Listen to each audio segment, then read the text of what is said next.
레위기 6장 8절부터 13절 말씀을 가지고 제단에 붙은 불을 끄지 말라라는 제목으로 하나님의 말씀 증거하겠습니다. 제단에 붙은 불을 끄지 말라. 이동훈 목사님 유명한 분인데 이동훈 목사님의 설교 외화 중에 제가 이런 내용을 봤습니다. 읽어보겠습니다. 제 아내는 저보다 마음이 넉넉하고 관용이 많은 것 같습니다.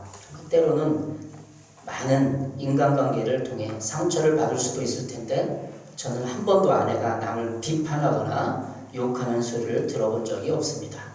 그래서 하루는 아내에게 물었습니다. 여보, 당신은 어떻게 남에 대해 흉을 보거나 그렇게 한마디도 남에 대해서 얘기하지 않소? 신의 사람이 한 명도 없다고. 왜 저라고 없겠어요? 저도 사람인데요. 하지만 신의 사람이 있거나 저에게 상처를 준 사람이 생기면 먼저 하나님께 그를 불쌍히 여겨달라고 기도합니다. 어느 날 외출을 하고 돌아왔는데 아내가 울면서 기도하고 있었어요. 너무 심각한 상황이에요. 아내가 울고 막 기도하니까. 그래서 물어봤습니다. 들어보니까 하나님 불쌍히 여겨 주옵소서. 저는 지난번 아내와 나눈 대화가 생각이 나서 누구를 위해 기도할까 하고 살며시 다가가서 기도 소리를 들어봤습니다.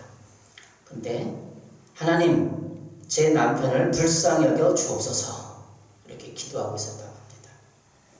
어떻게 보면 우스갯소리가 실제라고 생각이 들어요.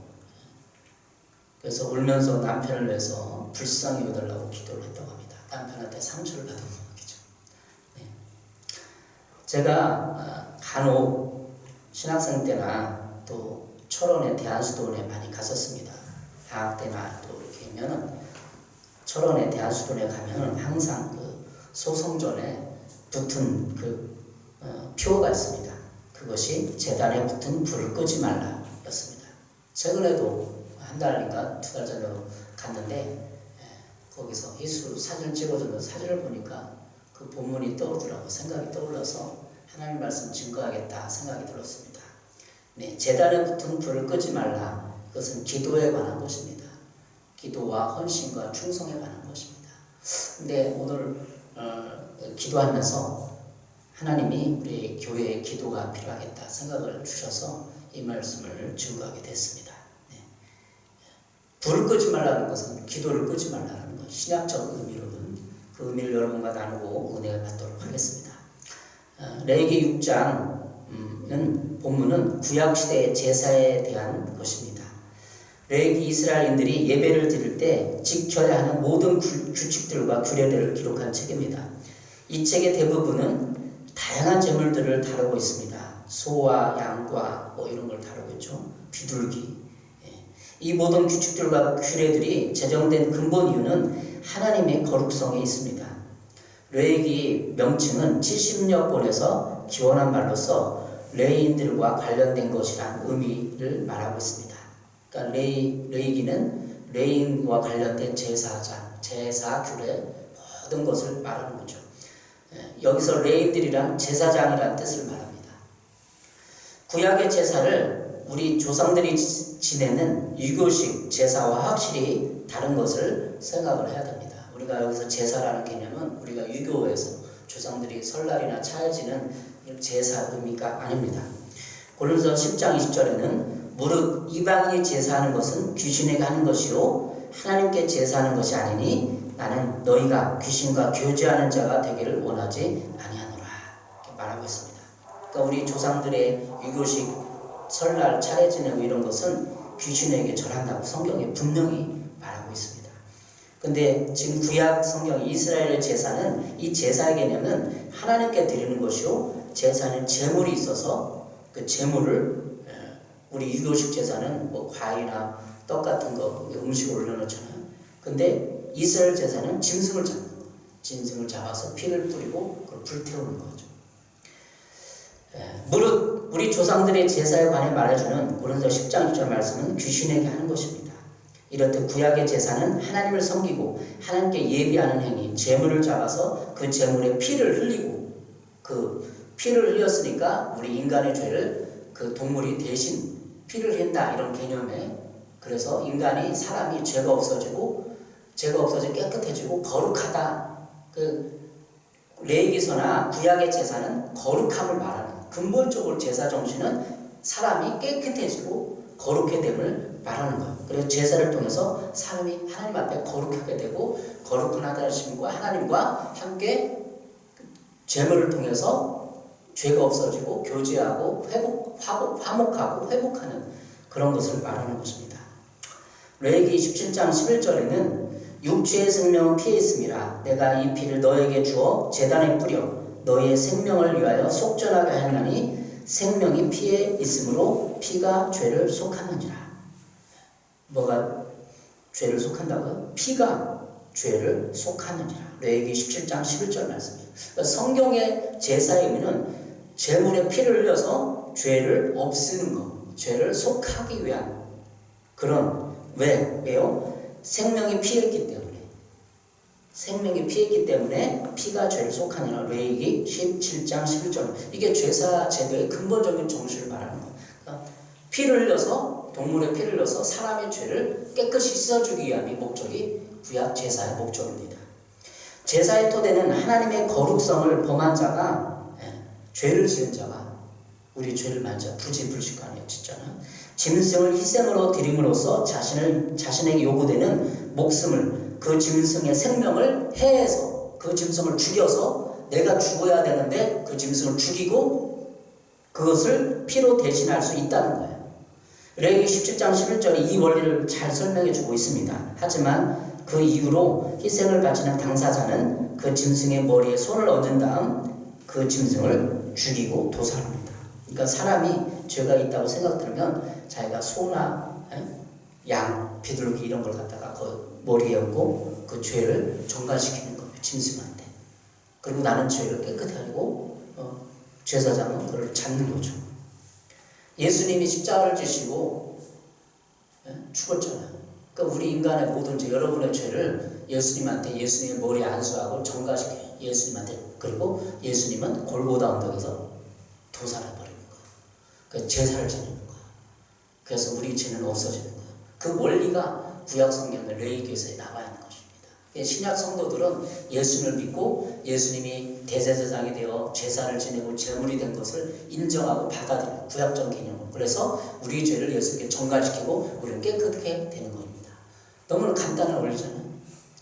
레위기 1장 4절에 말합니다. 그는 번제물이 머리에 안수할지니 그를 위하여 기쁘게 받으심이 되어 그를 위하여 속죄가 될 것이라. 그러한 제물들은 하나님의 요구를 만족시키고 제물을 바친 자는 이스라엘 하나님을 예비하는 일에, 다시 제사하는 일에 다시 참여할 수 있게 됩니다. 오늘 본문을 통해서 하나님이 원하시는 제사 속에서 우리는 무엇을 발견할 수 있습니까? 그것은 예수 그리스도께서 우리의 죄를 위한 희생 제물이 되시고 우리의 죄가 예수님에게 전가되었다는 거예요. 그러니까 우리는 없어졌다는 겁니다.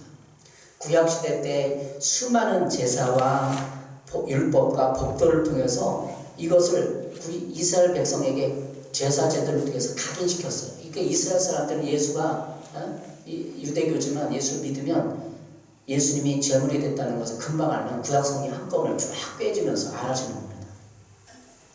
히브리서 9장 12절에 이렇게 말하고 있습니다. 염소와 송아지의 피로 하지 아니하고 오직 자기의 피로 영원한 속죄를 이루사 단번에 성소에 들어가셨느니라.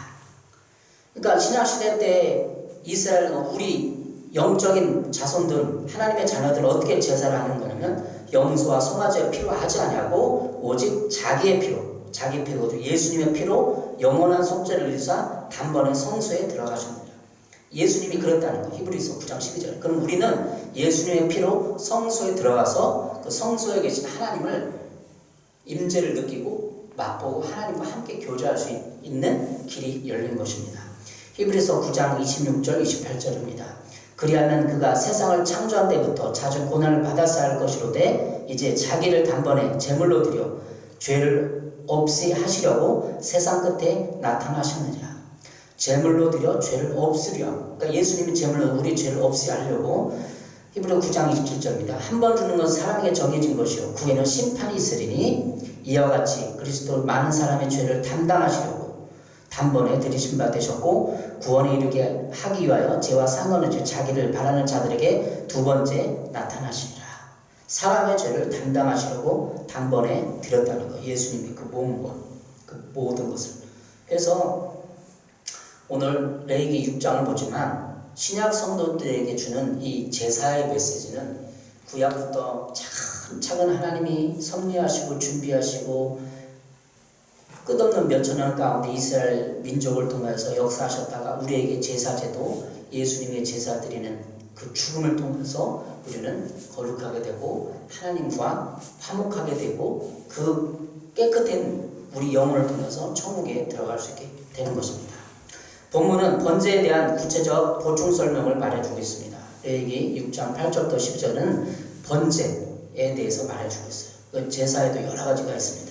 제사에는 번제, 소제, 화목제, 속제제 등이 있으며 제사의 종류가 또 방법에 따라서 요제니 거제니 이런 제사가 있습니다.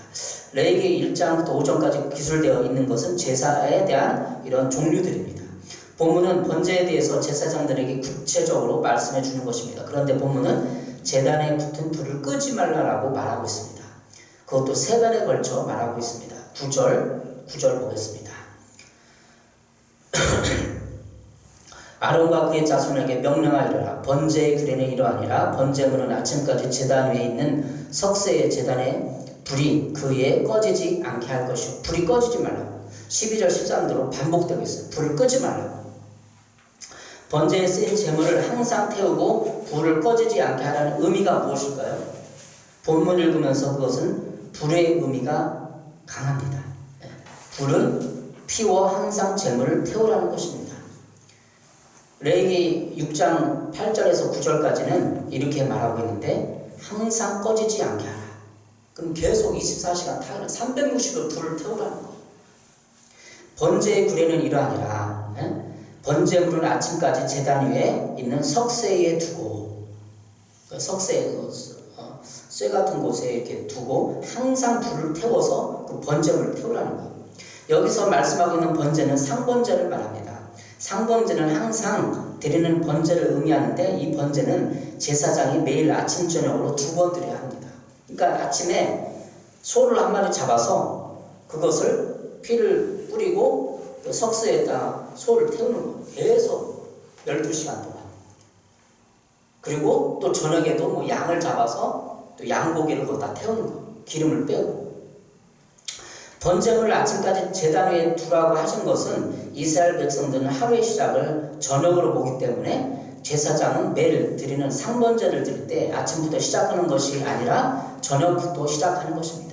그래서 그 전날 저녁에 드린 번제물이 아침까지 계속해서 타도록 번제단 위에 두라는 것입니다. 그리고 아침이 되면 그 전날 저녁부터 다음날 아침까지 타다 남은 번제물의 죄를 정리하고 새로운 번제물을 번제단 위에 태웁니다. 제사장은 그런 식으로 매일 하루도 거르지 않고 하나님께 상번제를 드렸습니다. 제단의 불이 그에서 꺼지지 않게 하라는 의미가 여기 있습니다. 하나님께서는 제사장들로 하여금 번제단의 불이 꺼지지 않고 계속해서 타도록 했는데 그 이유가 뭘까요? 아침 저녁으로 하나님께 드리는 번제가 끊이지 않고 계속해서 타야 하는 것입니다. 하나님께서는 우리가 번제물을 태워서 번제를 드리는 대신 우리 자신을 하나님께 번제물로 태워서 바치기를 원하십니다.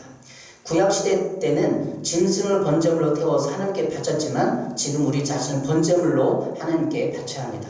하나님은 번제물을 태워서 그 냄새를 흠양하시는 것입니다.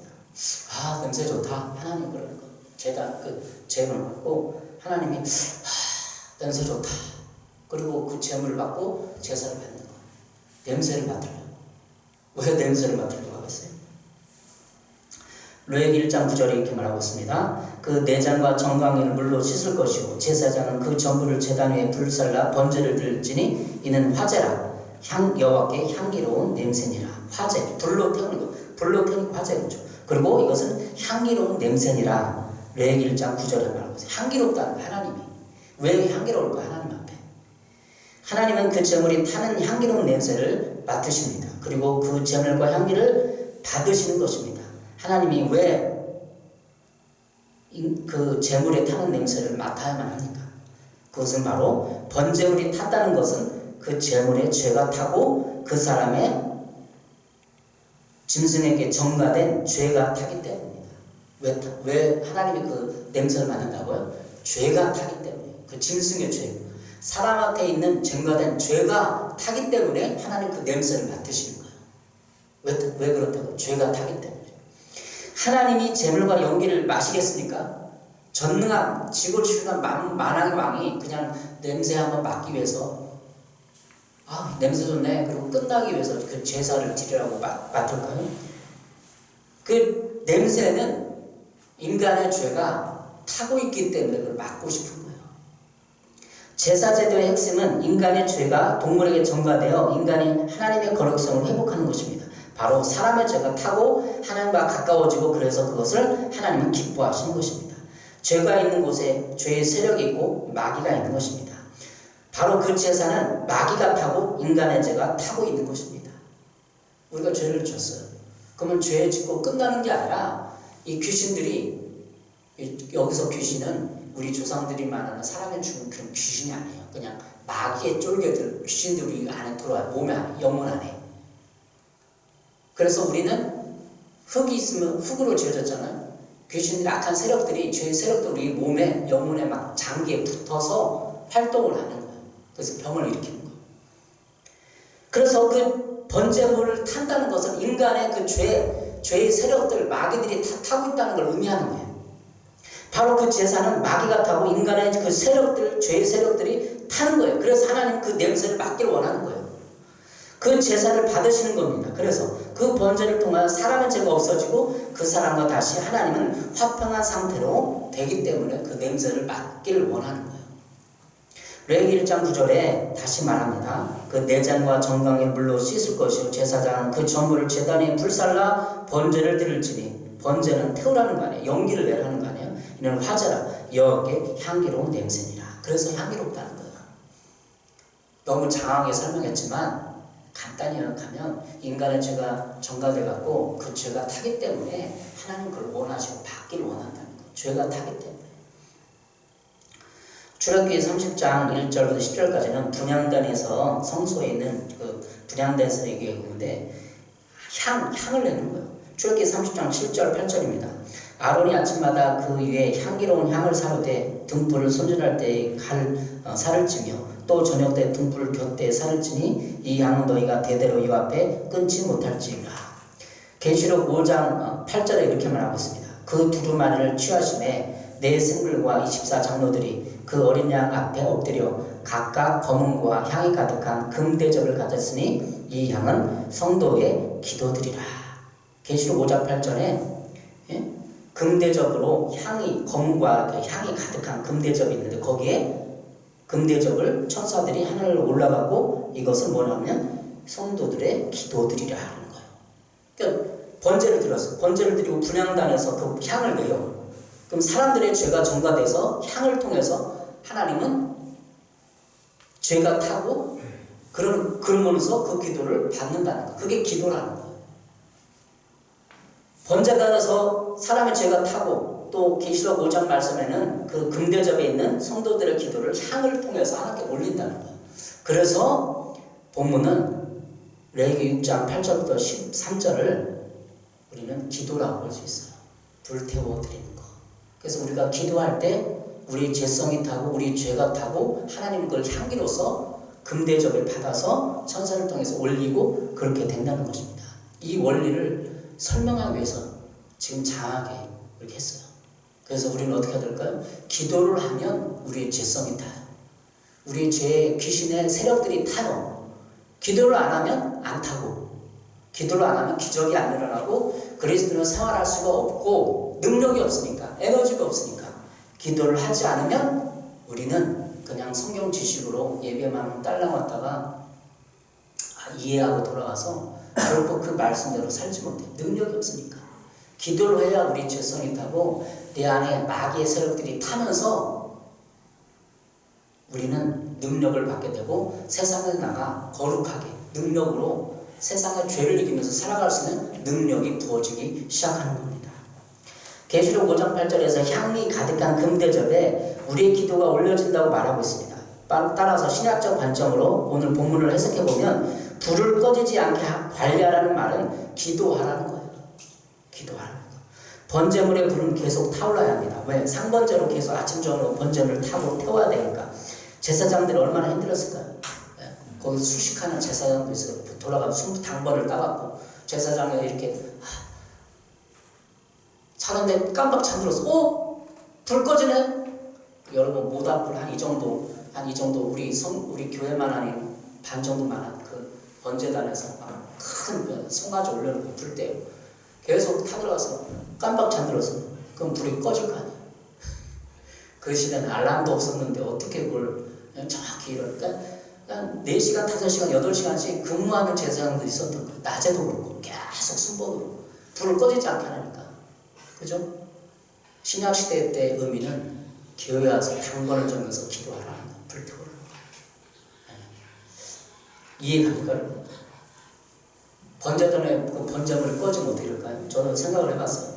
이 성막에서 이스라엘 백성들이 출애굽해서 광야에서 막 60만, 남자가 60만이니까 가족은 200만인이 중심으로 해서 텐트를 치고 다 있는 거예요. 근데 가운데 성막을 놓고 그 성막 안에 성소가 있죠. 이렇게 놓고 그리고 거기다 번제단을 태우는 거예요. 불을 태우는 거예요. 이 광야에서 막 이스라엘 사람들이 하니까 춥잖아요. 그러니까 이렇게 불 위에서 안식도 없고 그리고 그 당시에는 전기불 그런 것도 없는 거예요. 그러니까 사람들이 자다가 오줌 마려고 해가지고 밖에 딱 나왔는데 이제 오줌 쓰고 이제 들어가는데 방향이 없는 거, 오치가. 이 텐트가 있고 내 텐트가 있고 이 텐트가 다 똑같으니까. 군대 텐트 갔어요. 다 똑같잖아. 어디로 들어갔지? 어디 가지? 저쪽 불 타고 있네. 성전에서 불 타고 있어. 번제단이 막 불 타고 있어. 불이 보여 막. 저희가 북쪽이구나. 방향을 잡고 우리 지금 동쪽에 있을지 이렇게 찾아 들어가는 거야. 이게 성막 출애굽 당시에 이스라엘 사람들의 상황이에요. 이 불이 꺼지지 말라는 여기도 있고 방향을 잡아줘요. 인생의 방향. 그러니까 교회는 불을 타고 있어야 돼요. 교회 불이 꺼지면 기도의 불이 꺼지고 그러면 세상의 빛이 꺼지는 거예요. 이스라엘 민족 이걸 상징하기 위한 겁니다. 교회에서 기도가 꺼지면 우리 가슴이 땡땡해지고 차가워지고 서로 미움이 올라오고 증오가 올라오고 원망하고 불평이 올라오고 근데 기도의 불을 계속 떼야 돼요. 대한수도는 하는 얘기 불을 떼라. 기도의 불을 떼라는 거죠. 방향을 잡아야 돼요. 사람들이 어디로 갈지 몰라서 우울증 걸리고 사람 부도 나서 콜에 불러서 수도를 오고 기도를 왔어요. 사람들은 거기서 방향을 잡는 거예요. 하나님이랑 기준을 잡고 불을 떼고 있으니까 그것으로 방향을 잡는 겁니다. 예. 그래서 사람들은 죄를 태우는 기도불을 끄지 말아야 합니다. 기도는 마치 재물이 타서 올라가듯 향기가 되어 하나님 기쁘시게 합니다. 실제로 우리가 기도를 하게 되면 우리 죄성이 타는 것이고 우리에게 붙어있는 죄의 세력들이 타는 거예요. 마귀의 귀신의 세력들이 우리 몸에서 영혼에서 타기 시작해요. 이 사람 기도 안 해. 내가 나가야지. 뜨겁다 하고 나가는 거예요. 우리의 영, 마귀의 영, 근심의 영령, 미움의 영들이 나가는 거예요. 다시 말하면 우리가 회개하고 하나님을 찾으면 귀신들이 재물처럼 타는 것입니다. 우리가 회개하고 주님을 붙잡고 뜨겁게 하면 귀신의 세력들이 나가는 거예요. 그것의 원동력은 바로 기도의 불입니다. 레위기 6장 12절 13절에 말하고 있습니다. 제단 위의 불은 항상 피워 꺼지지 않게 할지니 제사장은 아침마다 그 나무를 구해서 태우고 번제물을 구해 버려놓고 화목제의 기름을 구해 불사를 치며 불은 끊임없이 제단 위에 피워 꺼지지 않게 할지니라. 이 끊임없이란 말은 충성과 원칙 말이에요. 기도를 말하는 거죠. 여러분 너무 장하게 이 원리를 너무 설명했기 때문에 좀 지루해질지 모릅니다. 그러나 우리에게 필요한 것은 바로 기도입니다. 성령사역, 치유사역도 기도가 선언돼야 합니다. 아무리 여기서 치유 메시지라고 깨달았어도 여러분 기도하지 않으면 그것을 적용해서 내가 하나님께 나가서 기도하지 않으면 치유가 안 일어나요. 그냥 그렇구나 하는 거지. 여기서 선포한 말씀대로 치유 메시지를 들었으면 내가 하나님께 나가서 끙끙대며 씨름을 해야 돼. 주님 내가 과거에 이런 게 있었구나 하면서 막 토설하고 막 이렇게 하고 하나님과 막 몸부림쳐라 치유가 된다니까요. 그냥 그렇구나. 그건 원리로 부족해요. 과거의 상처와 죄와 어둠으로 해결되기 위해서는 내가 내를 태워야 돼. 기도로서 태워야 되는 거죠. 바로 기도에서 우리의 죄성과 귀신과 우리의 육적 본성이 타야 합니다. 또한 기도는 하나님께 나아가는 것입니다. 기도는 간구만 하는 것이 아닙니다. 우리는 공적인 예배에서 그냥 간구만 하고 있기 때문에 그냥 기도는 간구만 있는 것보다 아닙니다. 기도는 바로 번제를 드리는 것처럼 우리의 죄를 태우는 것입니다. 제물 대신 예수 그리스도를 본받아 우리도 번제단에서 우리 자신을 태워야 합니다. 기도하면 우리의 죄성이 태워집니다. 기도하면 우리는 성령의 불로 우리가 향기로운 제물이 될 수 있습니다. 그래서 태워야 됩니다. 주님 나를 태웁니다. 내 죄성을 태웁니다 하고 내가 토설하고 내 자신을 번제단에 올려놓고 내가 타는 걸 상상하는 것. 죄가 되는 거예요. 그러면서 성령의 불로 나를 태워주십시오 하면서 내 자존심을 태우고 내 육적 본성을 태우고 어둠을 태우고 주님 내가 우울합니다. 그러면서 나를 태워주십시오. 이렇게 하면서 제가 말로 고백하고 시내에 태워지는 거예요. 실제로. 그걸 안 하는데 그냥 치유 선포 안 해서 그냥 안 되는 거예요. 치유가.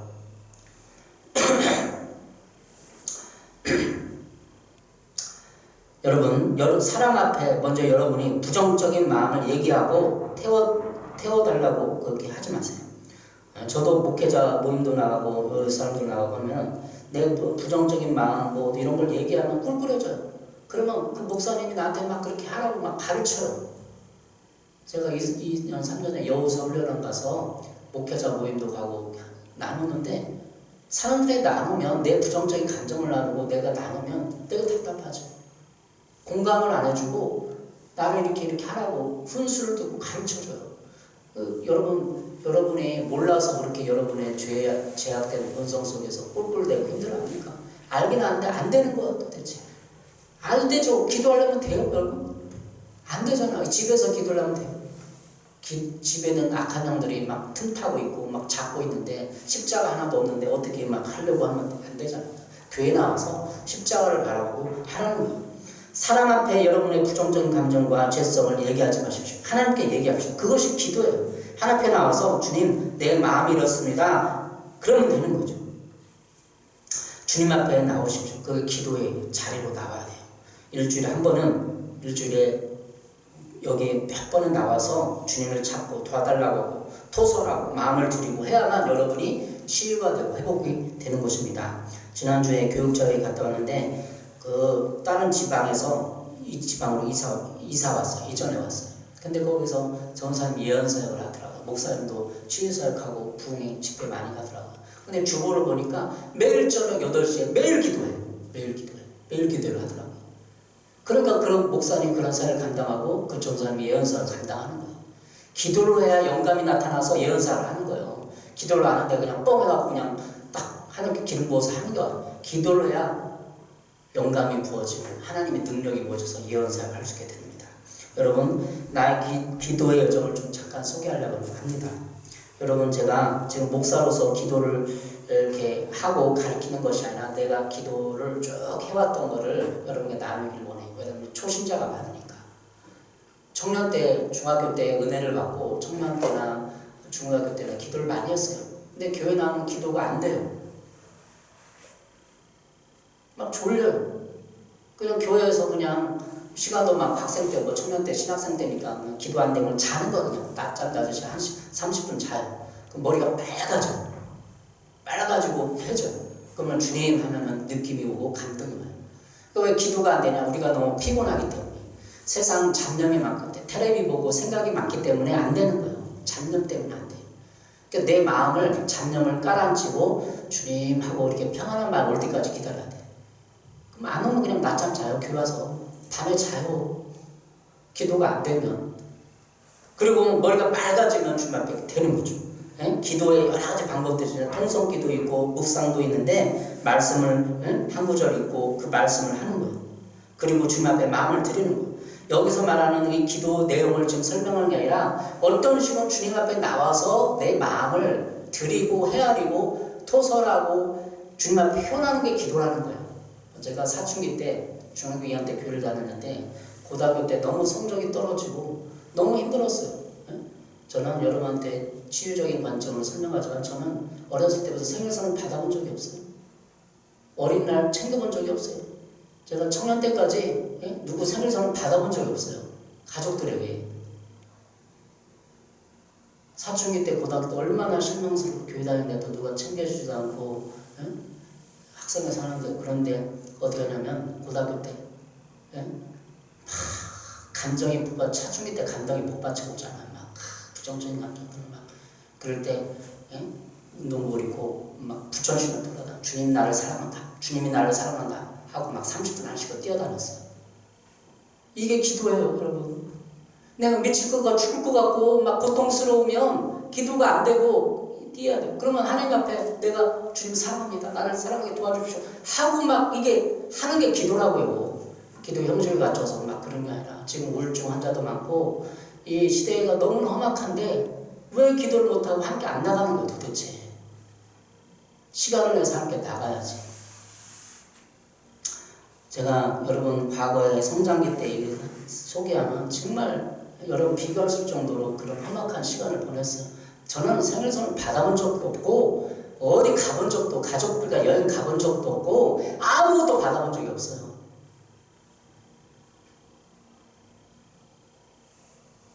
여러분 힘을 내십시오. 제가 말하고자 하는 것은 그럴 때 여러분한테 함께 나가야 된다는 거예요. 안 나가면 아무것도 안 이루어져요. 교회 나와서 3년 5년 가서 듣고 말씀 지식만 들어지고 머리만 커져서 남을 판단하고 나도 죄책감에 빠져 그러는 거예요. 기도를 불태워야 돼요. 여러분 우리 교회는 1시간씩 기도해야 돼요. 여러분 나와서 교회 나와서 1시간씩 하나님께 막 비비세요. 그냥 비벼 그냥 기도가 되든 안 되든 자고 그냥 기도는 이렇게 몸부림치는 것입니다. 몸부림치는 아무것도 없어요. 하나님께 얻으려고도 하지 마세요. 이동훈 목사님이 그 예화처럼 인간관계의 상처 아픔을 기도로서 태워드려야 돼요. 우리는 기도의 불을 끄지 말아야 합니다. 기도의 불을 끄지 말아야 합니다. 이 시대가 기도의 불이 꺼졌어요. 너무나 기도를 안 해요. 교회도. 우리의 기도, 우리 교회는 치유사역도 기도의 불이 붙어야 합니다. 그래야 우리 안에 내주하시는 성령께서 우리를 보게 만들고 시대적인 현대의 질병인 우울증 거기서 우리 마음을 태워드릴 수 있는 것입니다. 계시록 5장 10절입니다. 우리 하나님 앞에서 나라와 제사장을 삼으셨으니 그들의 땅에서 왕노릇 하리로라. 왕노릇 하기 위해서는 우리가 제사하기 위해서는 우리가 하나님 앞에 기도로서 드려야 돼요. 베드로서 2장 9절에도 그러나 너희는 택하신 족속이 왕같은 제사장들이요 거룩한 나라 그의 소유가 된 백성이 이는 너희를 어두운 데에서 불러내어 그의 기이한 밑에 들어가신 이의 아름다운 덕을 선포하게 하려 하십니다. 하나님의 아름다움을 선포하게 하기 위해서 우리를 불렀어요. 기도를 해서 그걸 부르심에 응답해야 돼요. 우리를 어두운 데서 불러내서 기도하지 않으면 우리를 늘 어두운 마음이 감정이 요동칩니다. 불안하고 두렵고 미흡고 증오스럽고 귀찮고 짜증나고 이런 감정들이 우리에게 막 왔다 갔다 하잖아요. 반복되고 우울하고 그때 우리가 기도의 불을 태워서 그의 기이한 빛에 들어가 계신 하나님의 아름다운 덕을 선포할 수 있는 하나님의 사람들이 되는 것입니다. 여러분 끊임없이 아침 저녁으로 제사장들이 불을 태웠듯이 여러분도 제사장이에요. 베드로 2장 9절 계시록 5장 10절에 여러분은 제사장이라고 말하고 있어요. 우리는 다 예수를 통해서 우리 제사장으로 다 신분에 상승을 했어요. 그럼 여러분이 가족의 죄를 붙들고 아내의 죄를 용서해 주십시오 빌면 아내의 죄가 없어지는 거예요. 제사장은 죄를 속아서는 권한이 있으니까. 그래서 가정을 지켜내야 돼요. 사람을 지켜내야 돼요. 여러분 제사장의 직분이 있다고요. 그래서 누구를 죄를 해서 하나님 앞에 하면 그 사람의 죄가 없어지고 그 사람이 악한 영들로부터 드러나게 돼 있다고. 하나님은 여러분의 이 제사장적인 직분을 기도해서 쓰기를 원하는 거예요. 그래서 기도를 합시다. 여러분. 주위 사람을 위해서, 아내를 위해서, 사람을 위해서 기도하는 거. 우리 아내가 이렇습니다. 용서해 주십시오. 그러면 죄가 없어지는 거 하나님 앞에. 그 죄의 세력들을 딱 집어내고 그렇게 해야 되는 것입니다.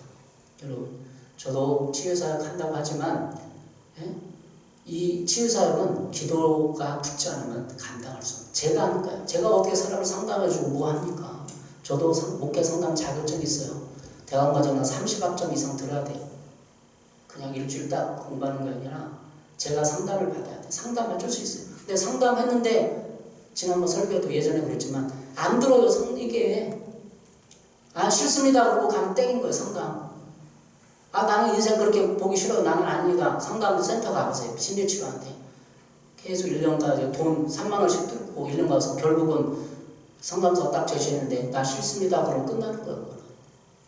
하나님이 여러분을 터치해 주셔야 돼요. 하나님이 여러분의 마음을 만져주셔야 돼요. 그것이 기도입니다. 여러분 앞에 나와서 여러분의 죄성을 태우시고 마귀를 태우시고 끊임없이 나와서 헌신하시고 충성하시기 바랍니다. 기도를 끄지 마십시오. 여러분 마음에 뜨거운 성령의 불이 있는데 주님 영접한 자 성령의 불이 있는데 아직 여기서 불 타지도 않았어요. 이제 불을 붙여야 돼요. 이제. 촛불을 붙이고 불을 태워서 세상에 불이 많이 있습니다. 그 불 중에 어떤 불을 원하십니까? 촛불도 있고 원자력 불도 있고 불을 계속 떼셔서 여러분의 죄성을 태우시고 나가시고 죄를 이기시고 사람들의 죄를 중보해주는 위대한 하나님의 사람들이 되시기를 바랍니다. 기도하겠습니다. 사랑해 주님 감사합니다. 이렇게 우리는 주님 앞에 나와서 우리의 모든 죄들을 주님 불태기를 원합니다. 기도하기 원합니다. 우리가 이렇게 그냥 주님 하는 것이 아니라 끊임없이 우리를 부르짖고 교회와 민족을 위해서 불을 태울 수 있는 위대한 불을 하늘수께 붙여주시옵소서. 나에게 붙여주시옵소서. 여기 모든 사람들이 기도의 불로서 승리하게 도와주시옵소서. 부르짖고 자기를 돌아보고 주님 앞에 내 마음을 드리고 그런 기도들이 있게 하여 주시옵소서. 예수님의 이름으로 기도했습니다. 아멘.